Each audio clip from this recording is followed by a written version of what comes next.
Hi అండి, welcome to crazy siblings. ఎలా ఉన్నారు? చూడండి, లాస్ట్ టైం మా వారు మ్యాంగోస్ తీసుకొచ్చినారు కదా, ఎంత చక్కగా పండినాయో చూడండి. నేనైతే ఈ మ్యాంగోతో కొత్త రెసిపీ చేశాను. నేనైతే దీనికి వచ్చేసి మ్యాంగో మస్తీ అని పేరు పెట్టాను. మరి మీరైతే ఏం పేరు పెడతారో చెప్పండి. అసలు చూడటానికే కాదు, తినటానికి కూడా చాలా బాగుంది.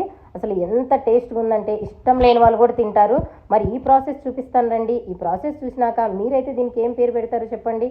ఇలా మ్యాంగోస్ని చిన్న పీసెస్గా కట్ చేసుకొని మిక్సీ జార్లో వేసి కొంచెం ఒక 2 స్పూన్స్ షుగరు, అలానే మిల్క్, ఇంకా ఐస్ క్యూబ్స్ వేసుకొని మెత్తగా ఇలా పల్పు తయారు చేసుకోండి. మిల్క్ ఇష్టం లేకపోతే స్కిప్ చేసేసుకోవచ్చు. చూడండి ఎంత మెత్తగా పల్పు తయారైపోయిందో. ఇప్పుడు ఈ ఒక గ్లాస్ తీసేసుకొని ఇలా వెనీలా ఐస్ క్రీమ్ని ఒక స్క్యూబ్ వేసేసుకోండి. నాకైతే వెనీలా ఐస్ క్రీమ్ బాగా నచ్చుతుంది. మీకు నచ్చకపోతే మ్యాంగో ఐస్ క్రీమ్ వేసేసుకోండి, కానీ వెనీలా చాలా బాగుంటుంది. తర్వాత చిన్నగా కట్ చేసిన మ్యాంగో పీసెస్ని అలా పైన వేసుకోండి. ఆ తర్వాత మళ్ళీ పల్పు వేసి ఇంకొక స్క్యూబ్ ఐస్ క్రీమ్ వేసి పైన మ్యాంగో పీసెస్తో గార్నిష్ చేసుకోండి. ఆ పైన ఇంకొంచెం పల్పు వేసుకోండి.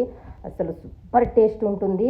అసలు నాకైతే చాలా బాగా నచ్చింది. మరి మీరు కూడా ట్రై చేసి కామెంట్ చేసేయండి. ఈ వీడియో నచ్చినట్టయితే లైక్ చేయండి, షేర్ చేయండి, సబ్స్క్రైబ్ చేయండి ఫ్రెండ్స్. బాయ్.